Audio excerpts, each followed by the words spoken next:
Malaysia balas dendam atas Ganyang Malaysia. Sejarah konflik Indonesia-Malaysia. Sejarah hubungan Indonesia dan Malaysia diwarnai oleh berbagai dinamika. Salah satunya adalah konfrontasi yang terjadi pada era Presiden Soekarno.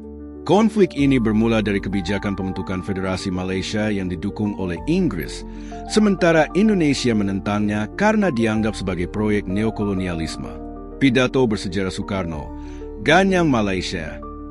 Pada 1963, Presiden Soekarno dengan lantang menyerukan slogan Ganyang Malaysia dalam pidatonya.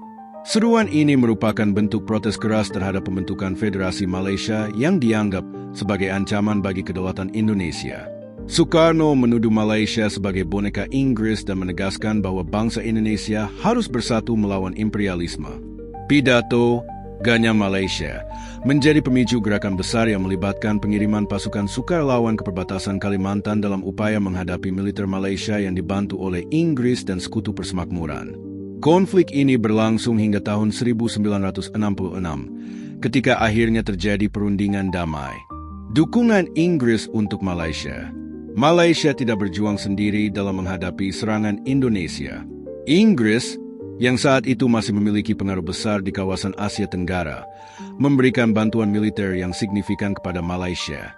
Inggris mengerahkan pasukan udara, laut, dan darat untuk membantu Malaysia mempertahankan wilayahnya. Dengan bantuan ini, Malaysia berhasil menahan infiltrasi pasukan sukarelawan Indonesia dan mempertahankan posisinya sebagai negara berdaulat. Balas dendam Malaysia. Dampak dan akibat. Setelah Soekarno lengser dan pemerintahan Indonesia beralih ke Soeharto, hubungan Indonesia-Malaysia mulai membaik. Namun, di berbagai kesempatan, Malaysia menunjukkan sikap balas dendam secara diplomatik dan ekonomi. Salah satu dampaknya adalah upaya Malaysia untuk memperkuat hubungannya dengan negara-negara barat serta mengembangkan ekonominya lebih cepat dibandingkan Indonesia.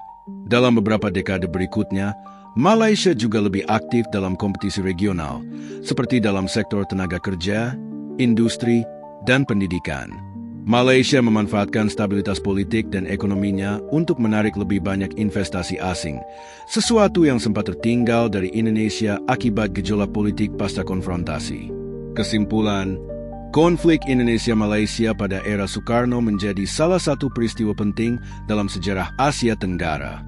Meskipun hubungan kedua negara kini jauh lebih harmonis, jejak sejarah konfrontasi tetap menjadi pelajaran bagi kedua bangsa.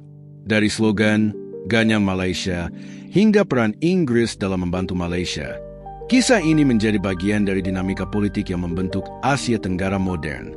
Kini, Indonesia dan Malaysia lebih banyak bekerja sama dalam berbagai bidang, meskipun persaingan dan sentimen historis masih sering muncul, terutama dalam isu-isu perbatasan dan kebudayaan.